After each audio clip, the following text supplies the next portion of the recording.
Hey there, hi there, ho there, you're as welcome as can be. Jerrymary,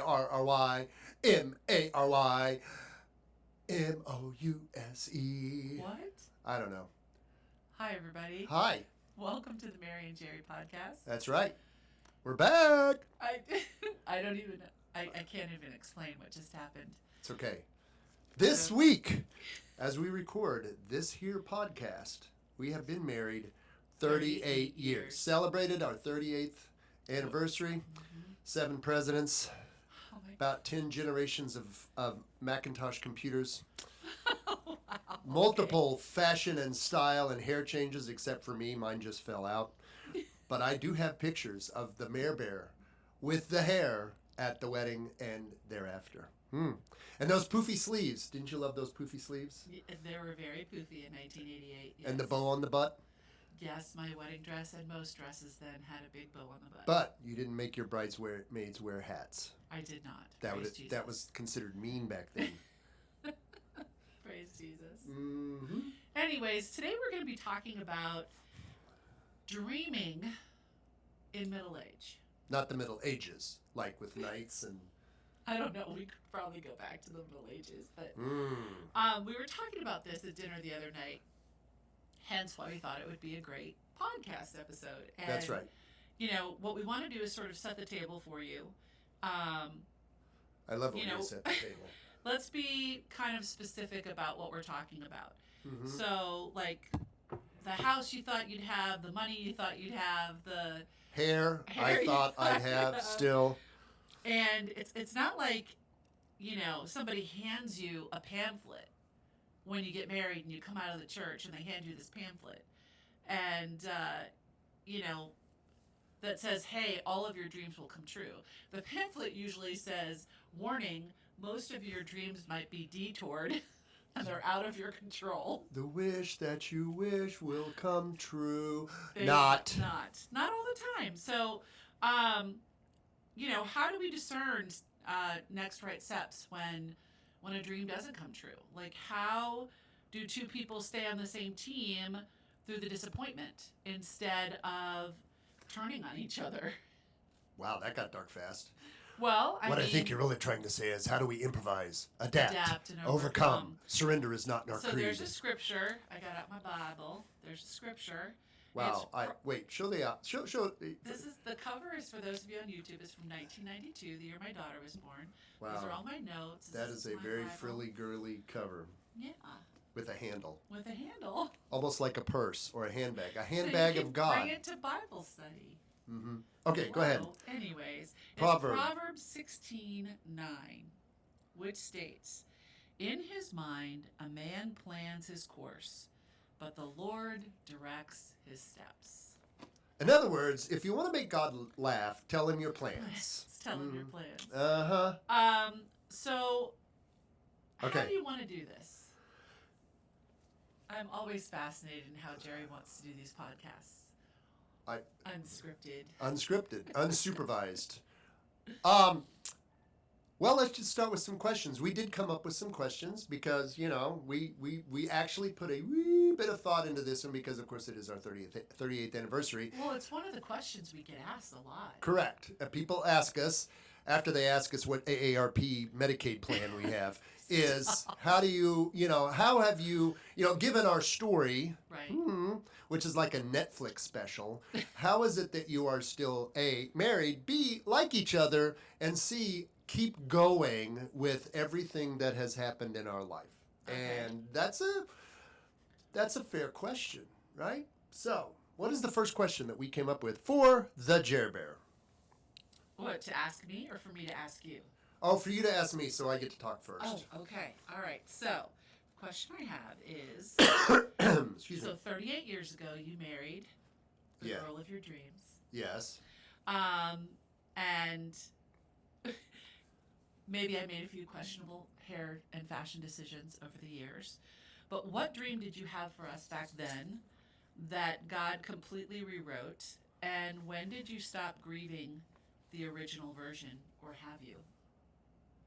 Oh, wow, that's a light and fluffy question.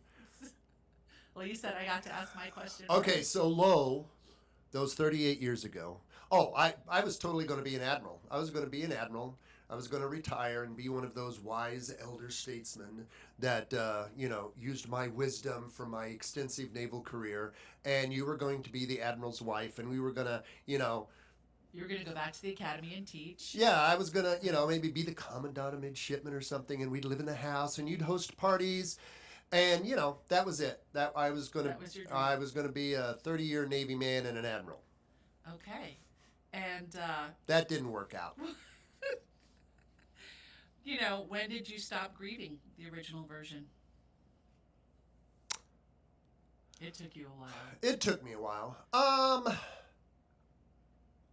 I don't know. Probably maybe 4 or 5 years after I got out, when I just said, you know what, it's not going to be. So there's no point in crying over spilt milk, as the saying goes, and I just moved on. Because I, got to do a lot of cool stuff, made a lot of good friends, and that's what it was. So, So what replaced that dream? Well, a lot of it, as always, a lot of it came down to Courtney, right? I mean, that was one of the reasons I did not become an admiral, because, Courtney's care became more intense as she got older. And, I made the decision that, ultimately, family comes first. So that's what I did. And, But what dream replaced that dream? that I would be a best-selling history author. Still working on that one. Not done yet. Not dead yet. Okay. I just learned it. Well, you should know more than anybody else. Writing is hard. Mm-hmm. And I'm not even dyslexic, and I do not do unnatural things to the Oxford comma, nor do I type with 2 fingers. Thank you. Like, who still types with 2 fingers these I days? do. You do. Thank Oh you. my gosh, drives me crazy. Okay. So you still want to be a published author, history of some kind. Yes. Okay. At one point you wanted to be a teacher. Yeah, but then I found out what teachers got paid. And that is not going to happen unless I win the lottery. There you go.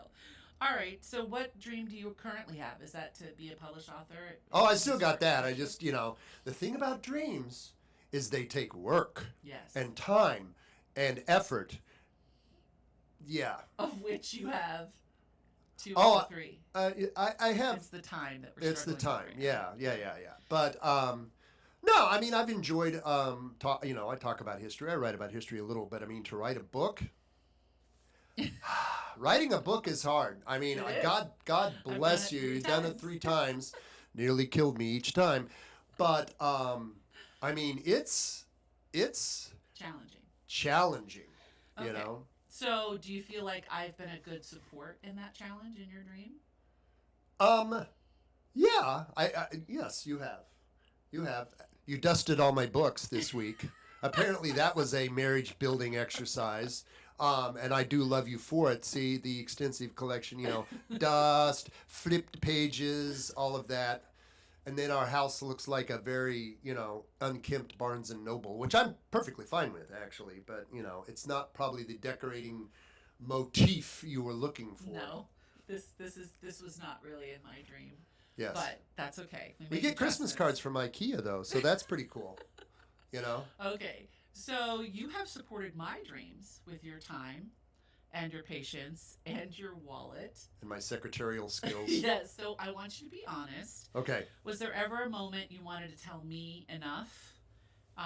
Enough what? Enough. Like, we're done with this dream. We're done. And if not, what makes you supportive of my dreams? Like, what makes you stay in the game with me? No, I don't think there's ever been any dream you dreamed that I didn't want you to dream, if that was the question. What was the rest of the question? I got lost. What makes you stick with it? Like, my dreams, when I come to you and I say, honey, I want to write a book. You were very supportive of that. Wait, hold. You lie. Let's go back to the beginning. You deleted the book request 2 times. The 3rd time, I sent it in, and you go, What did you do? What did you do? I said, you're going to write a book. Okay, but on the second book, I said I'll write a second book. Well, of course you did. After you got through the first one, and you're like, wow, people actually want to buy my book. Yeah, that was rather astonishing. So, no, I think I've supported you in your dreams because I'll be brutally honest, most of your dreams have financially benefited our family. I'm not going to lie. And because, I think, as an astute observer of the human condition, Mm-hmm. I think that you have a gift of ministry to a certain demographic, women, that you're very good at, and I think that I should support you in that because you fill a real need. I think. Well, thank you. Okay. Yes. So, men are not often given permission to talk about disappointment. Like, it's not something you guys talk about very often. So when your dream of, being an admiral sort of died, what did you do with all of those big feels? And what do you wish what do you wish I had said to you, or I had support you, or what do you wish anybody would have said 30 years ago? Hey, like, what would you want somebody to say to you when that dream kind of went away? You mean like, get the hell over your midlife crisis, we have work to do? Okay, That was very encouraging. that's what I said. Well, I mean, it's very true. I've gone through. You can be very Eeyore. It's very hard. Thanks for noticing. It's very challenging to encourage you sometimes. Yes, I am.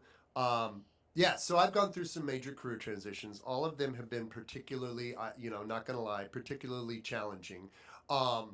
And I go through that transition phase where I'm like, oh my gosh, did I do the right thing? Can I do this? What am I doing here? Yeah. And, it takes me a little while to get my sea legs under me, so to speak, and figure out that, yes, I can make it through this. I can do this. I have the capability. I just need the skills and the will to slog through learning what I need to do. Right. So, So here's another question for you. okay. What is your dream for us as a couple in the next chapter of our lives? Really? Yeah. Anything? Anything. What is your I dream? think it would be totally super fun to do marriage ministry full time. Oh, wow. I mean, Okay. now, What does that look like to you? well, I don't know. We need a sponsor. I mean, seriously. Well, okay. So it has been my observation Mm-hmm. that on those occasions that we have done things as a couple, whether we do engaged in, what is that thing? Conference for the Engaged. Mm-hmm. We've done a couple of talks, marriage talks as couples. We've done a couple of podcasts. It's a lot of fun to do those things together. And it appears that when you have a mixed audience, it generates a lot of conversation. Mm-hmm. And, because of course we always talk about light and fluffy subjects. Not really. Not really. Okay. Addiction, death, Yeah. illness, Yeah. family. Yeah. Yeah, nothing. Hard things. Hard things, right? Relationships that are broken. It weirdly, it has become less awkward over time because I'm like, we are not becoming the porn couple. But and yet, yeah, I know. we are often asked to speak on that. But I think it's because by God's good grace, let us be very clear Right. as to how that happened. That That's was right. not under our own power. That was under God's good grace. And, He brought us the people to help us to heal. Right. But so if this is a dream that you have for us in this next Well, chapter let's of not our forget life, the best-selling history author, True. that I Okay, get but to go that's to your book own- signings and That's your personal dream. Like your dream is to write a to history. dream the impossible dream. We're singing again. Oh, yeah. Okay, and your dream for us Mm-hmm. is to enter into sort of like this marriage ministry. I mean, come on, don't you think that would be fun? I think when you and I go out and do anything to support marriage and to give God his all the glory and all the praise, that it's a lot of fun because Okay. that's the truth of it. I was just going to say if you were going to get around to the part where we have fun, because we do have We do fun. have a lot of fun. I know. And people are like, wow, you're just like you are on Instagram. Yeah. And I'm like, well, yeah, this is all I've got, right? It's like the line from my favorite movie. I don't like that face, Maverick. It's the only face I got. have. Yeah. Uh-huh.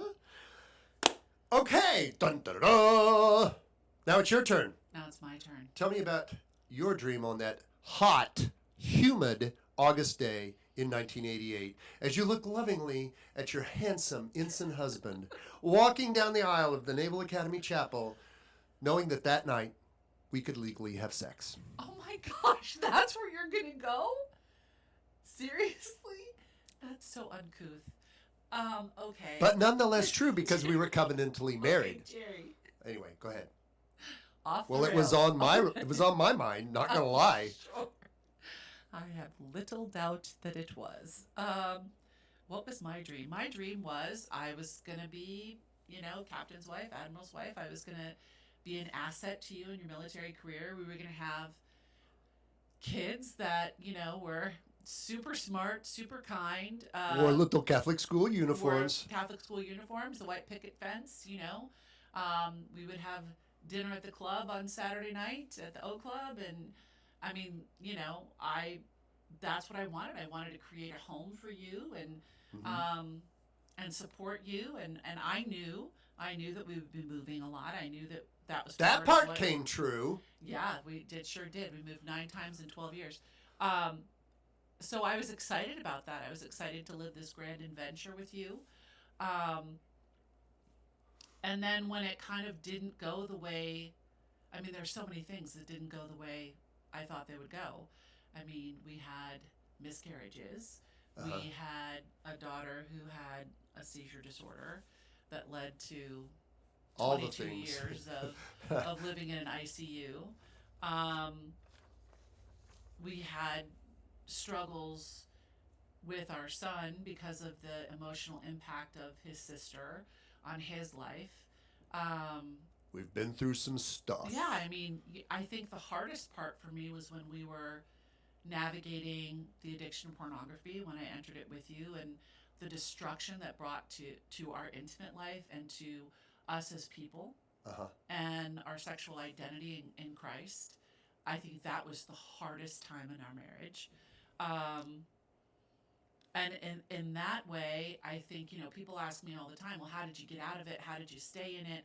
Like, how did, when you're facing utter disaster, which is what it felt like, how do you navigate that? And I think for us as people of faith, like, we didn't have very good faith, obviously. At that time, we didn't have a good practice Right. of prayer, or we weren't even attending Mass very regularly at the time. And I think that was part of the problem, was we had sort of kicked God out of our marriage. Uh-huh. And so... And as you say, if you do that, some other somebody dude will who's come in. waiting to come in. For me, it was a lot of oh God, help me. It was finding, like, I found a Bible study of women that I was able to I didn't really like spill my guts in Bible study, but I would always ask for support and prayer, and they were very good at that. Uh-huh. Reintroduced me to sort of living the rhythm of my day with the church and with Christ, starting with prayer. Even if I, sinned that day, there's a sacrament of confession, so I really utilized that quite a bit, and still do to this day. But I think with the grief of losing that dream, there was so much. I feel like I've spent most of my adult life grieving something. Grieving the dream of what I thought our marriage would be, of what I thought our family life would be, grieving our children and how I thought that would go, and the death of our daughter. a lot of people asked me at the end of Courtney's life, they were like, don't you feel, relief? And the answer to that is yes, there's a practical sense of relief, as in, the day to day, it was very, very physically challenging and emotionally challenging and spiritually challenging and all the challenging. But at the same time, there was no relief. Yeah. There was just more grief. Right. And I remember being told when she was about 15 by one of her special ed teachers, they said, you have to learn how to grieve all the things you thought would be so that you can make space for what is. Mm. And I think that's really, really wise. We grieve dreams all the time. The Right. Lord, directs our path. Like, we have these desires, and the word desire means heart of the sire. So, like, we have these desires, and we know God has put them on our hearts, but then we have to, like, trust Him with that desire so that He directs the path. Like, Lord, what is it you desire for me? I mean, this is what's on my heart. Is that what you desire for me? We talk a lot about discernment and what that means. And that's just literally taking those dreams and placing them in the Lord's hands and saying, I need you to show me the next step. Right.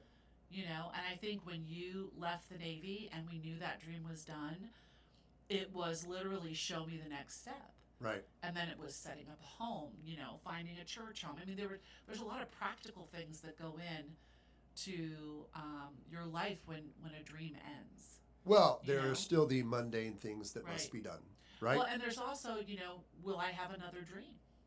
True. Will I have another goal that comes in that says, Go ahead. Okay, there was actual physical reaction to that. Aha! So, as you so eloquently asked me, so now you have actually been pretty amazing at, like, reinventing yourself, and you're actually pretty gutsy at trying new things.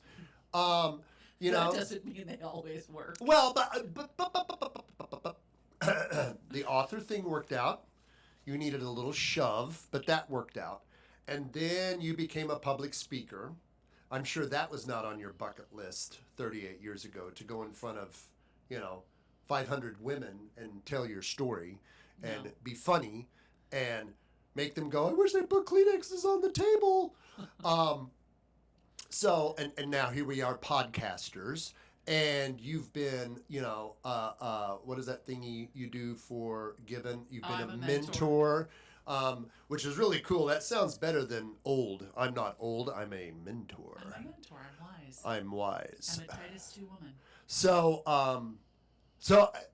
how let me think of the question. That was the statement. Now there's the question. So how have you, because you kind of asked me the same question, how have you been able to reinvent yourself and find a new dream? And of course, what is your current dream? Dun, dun, dun, dun.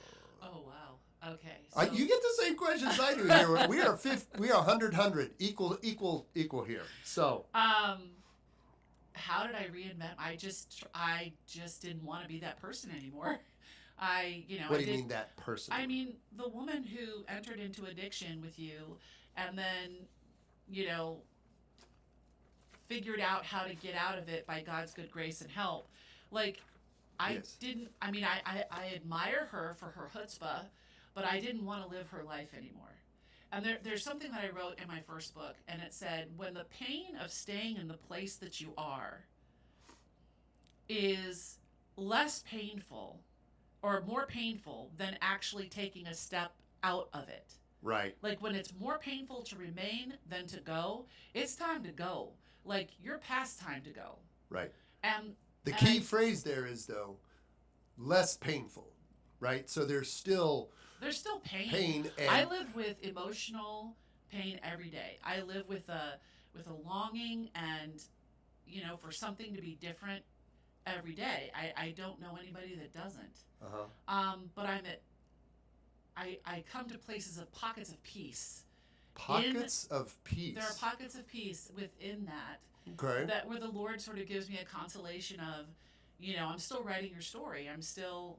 There's still some plot twists coming, and I need you to trust me. It really works on faith, hope, and trust, right? That's the trifecta of reinvention. I have faith in God that He's leading me in a way that I am to go. Which then gives me faith in myself to have the capability to do it. I have hope in something new, something bigger than myself that only God can create. Therefore, I have confidence in my next step because I have that hope. And then it all comes down to trust. Do I believe that God is who He says He is? Do I believe He is faithful and true? Do I believe that even if it doesn't turn out the way I thought it should turn out, right, it's still good, that He's still using it for my good and His glory? And that's what I've learned. That's what reinvention is. It's not a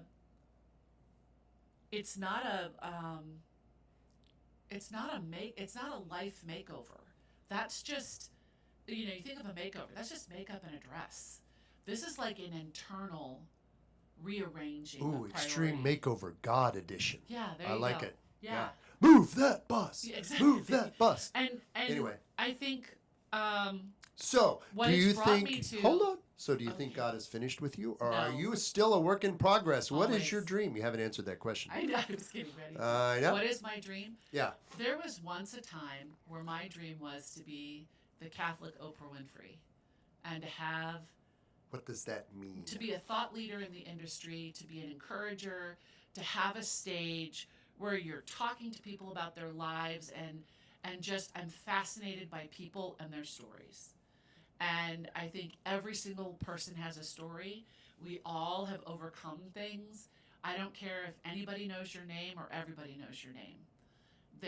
You are made in the image and likeness of God, and there is something beautiful about what God is doing in your life, and I am just eternally fascinated by that. So what is my dream today? Catholic Oprah Winfrey. Well, I'm not saying that's going to I can be see what that it now. is. And you go to confession, and you go to confession, and you go to confession. Everybody goes to confession. I think now, I can have a see third that. book coming out here at the end of the summer. From Ascension Press, And I available on Amazon and at Ascension Press. Not yet, but on August 31st. And I would love for that book to reach as many people as possible. I'd love to sell out 2 or 3 printings of that book in the first month. That's my dream right now. I'd love to be on stages where I can encourage people in their daily walk with the Lord, and to let them know that they're seen, known, and loved by a God who thinks they're pretty freaking awesome, and that no sin or shame is greater than God's love for us. And I think that's, my whole life speaks to that. That no sin or shame is greater than God's love for us. And so that's my dream. My dream right now is to sell the heck out of this book, and to speak on stages, and to financially to be able to be in a place where we no longer have debt, and we have freedom of movement and freedom of travel. And I got some pretty big dreams. Cool. And then there's the next book. I haven't decided on that yet. We are currently in discussion. Discerning and discussing. Yeah. I'm not going to say it might be a book about marriage, but I'm not going to say it won't be. Okay, so let's talk about a little bit about resilience as a couple. Like when the knocks come, right? And that dream goes away, or it's taken, or you mess it up, or whatever. The idea of getting back up again. The Lord showed us the way He fell 3 times on the way to His own death, and He got back up every single time. Like, how do you get back up? Well, depending on the circumstances, because my wife gives me a kick in the butt and says, "Stop feeling sorry for yourself and do something about it, midshipman." True story, right? I mean, because Yes. nobody wallows like I Jerry wallow. wallows. I can wallow like He's a great martyr. oh my gosh. Saint Jerry of Fairfax. Yes, I can be a huge martyr. But also, on a more practical level, besides the swift kick in the butt, you're like, okay, you're like, okay, so that dream is now closed. What is next? Because, as your famous saying is, as long as you have breath in your body, you have work to do, and you have a chance, an opportunity to, serve the kingdom. Serve the What are you kingdom gonna do? and set a new dream, right? Because, as you so eloquently point out, that you're not going to get anywhere wallowing. No. Put your tail back on the oar and get back in the fight, right? There's a quote from Saint Joan of Arc. She says, "Ouch, that's hot." Oh my gosh. Sorry. She said. Did I say that? Yes, I said that out loud. By the way, if you're wondering what that's in reference to, she was burned at the stake. Okay. Well, it's better than St. Lawrence, who says, "You can turn me over, I'm done on that side." He was grilled. I mean, we got some pretty interesting martyrs here in the Catholic Church. But she said, act and God will act. Right. And I feel like that's what resilience is. Yeah. Act and God will act. He's asking you to trust him with that action. Right. He's not asking you to take perfect action. He's asking you to just do it. Right. So, how do you just do it? Like, what's the first thing you do when a door is closed and you haven't seen the window that's open, the dream is gone, and you're trying to figure it out? What is the first thing you do? Wallow. Okay. And then when I'm done with that, I'm like, okay. You grieve it. You grieve it. Yeah, yeah. I mean that, and I don't, that's stay in the hard. That's just natural. But then at a certain point, for me, I'm like, well, I only have a certain number of years left, whatever that is, and I still have dreams. Yeah. And obviously, maybe Plan A isn't going to work, so we go to Plan B, and then if that doesn't work, we go to Plan C. But the one thing that I have figured out in my extreme wisdom of being married 38 years, is that, if you don't have if you don't have a dream, if you don't have something you're striving for, then life really becomes meaningless. So, one of the things that I think is important for us as a couple is that we have, increased, I don't know what the word is, increased our prayer life together. Because here's the funny thing about us. Typically, throughout the 38 years of marriage, and it's a really, really good thing, one of us is always up when the other one is down. So the one who's up can help bring the other one up, right? And we've sort of alternated that. When things got really hard was when we were both down. After our daughter died. Yeah, because then we have a wallowing contest, and that never ends well, right? So no, you always win. Yeah, true that. But I mean, I that has been, I think, a real blessing for us, and part of our prayer life is almost always one of us is kind of up and one of us is down, getting a little discouraged, and we'll say, okay, so how can I help you? Think your way through it, work your way through it, feel your way through it, help you get past the grief. To, as your favorite phrase is, action. Okay, right. Because if you don't take, what is it you say? Thought, emotion. What is it? Okay, so your intellect drives your emotion drives your action gets your results. That's how the Lord made us to be. Right. Like our emotions, our fear, our doubts, they're always going to be sitting in the driver's seat. I mean the passenger seat, but you don't have to give them permission. Jesus, to drive take the car. the wheel. Exactly. Yeah, because I'm not going to say that I'm an incredible overthinker of everything, but well, I will say that. And what's really interesting about the two of us is we both are that way. Oh, no. You're perfectly happy with leaping off the cliff and going, oh, did I grab my parachute? That's after I've overthought it for 20 minutes, at least. I know, but I'm still standing on the cliff overthinking, where you're just saying, screw it, and jump. Let's go! What's the worst that can happen? Oh, I don't know. Wile E. Coyote? Splat! But seriously, what is the worst that can happen? You fail. Well, like when you're standing there and a dream deferred. So let's talk about a dream deferred, right? Dream deferred. Like it's not happening in the timing in which you decide for it to happen. That rarely it's being happens. Deferred, right? Yeah. But that's not permission to give up on that dream. No. That just means that there's other things that are going. It's kind of like there's I can't remember what scripture it is, but the Lord will move mountains. He's moving mountains right now that I don't even see. Yeah, that's I will true. never see them because he's already moving them. Yep. And that's part of what resilience is. I am trusting the Lord to go before me and to lead the way into this new dream, into this new place to be, this new season to be. And I think I've gotten used to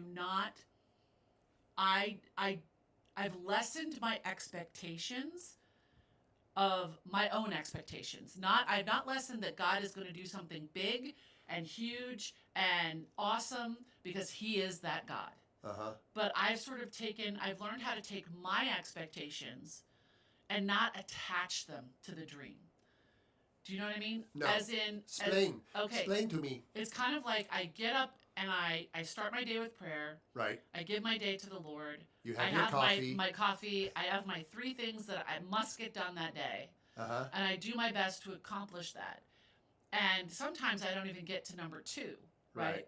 But the thing is that if I've ordained my day to the Lord, if I've given it to him, right, that what needs to happen in that day is his. Gotcha. Okay. So I don't attach feelings to my performance anymore. I give it my very best that I have. Right.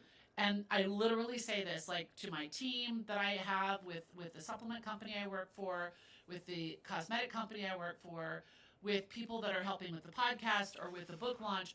I say this to all of them. Like, just do your best and God will take care of the rest. Like, that's all we can do is our best. Right. And so if I have all of this emotion attached to a certain outcome, and then that outcome does not happen, like, I'm toast. And I lived most of my life that way until we had our daughter. And she taught me that I have to just do my best to love her, to take care of her, take care of you, take care of Jonathan, take care of what I was responsible for, and the rest was up to God. Yeah. And so I've taken that lesson, and it's a lesson of resilience, because there's still work that the Lord desires for us. There's still accomplishments of service, of love, of care that he desires that you and I do. Right. I don't know what all of them are. Right. But I'm going to get up and I'm going to try my best. I'm going to act and allow God to act. Cool. So. Okay. Okay. Okay. But wait, there's more. Lest you think that you're getting off scot-free, shipmates, we have a challenge for you. Dun, dun, dun, dun. What's our challenge, Honey Bear? I don't know. Did you write something down in the notes? Of course I did. Oh, okay. Then you go ahead. The challenge for couples listening is each of you name one dream. To dream the impossible dream. And then ask your spouse, ask your spouse, how can I support your dream? And you ask, so you have a conversation. Have a conversation, right? You may be surprised by what your spouse is dreaming of. Yeah. Have you ever discussed it? Have you ever talked about it? I mean, what is that thing we have that your Bud Stephanie does every year? The dream date, right? Like, what are your goals as a family? What are your goals financially? What are your goals business-wise? Right. Where do you want to go, right? I mean, as I like to say, if you don't have a map, any road will get you there. So maybe you both have the same dream and you didn't know it. So then you can figure out how can you support doing that together, right? Yeah. Again, this is all part of sort of, we get so busy in the busy of our life, right? When you have little kids or you have teenagers going to soccer practice, football practice, whatever, that as a couple, you don't want to lose sight of your relationship as a couple and how to support each other in your dreams and your dreams, your mutual dreams, right? Like going to the beach and hanging out for a week. That would be so nice. That would be nice. I support that dream. Yeah, I know. We're going to. We're going up to a cabin and sitting on the cabin overlooking the lake. Is there something you want to tell me? Are we going somewhere? Sadly, probably not this year. Oh. But there's always, praise the Lord, next year. Well, or maybe the fall. I mean, I don't know. You don't want to go anywhere in the summer. Is there next year? See, this is the thing that you and I kind of sometimes go back and forth on. Right. I have learned, today is all you have. Yesterday, Mother Teresa said this all the time. Yesterday is gone. You cannot repair it. You can't get it back. Tomorrow is a gift you have not been given. So you have today, so live today well. Yes. And I'm like, why are we waiting to do these things? Well, because we have 2 dogs. Okay. So there's a Although we could practical take way. them to the cabin. They'd probably Yeah. love that. So there's practicalities, yes. Yes. But then once you address the practicalities, like, go for it. Do it. Right. Like, again, what's the worst that can happen? It doesn't go the way you thought it would go? Okay, but what way does it go? Yeah. We've had that experience too, where the dream was not what we wanted, but it was so much better. It was so much better because that's what God wanted for us. Yeah. And so, don't limit yourselves because you don't want to limit God.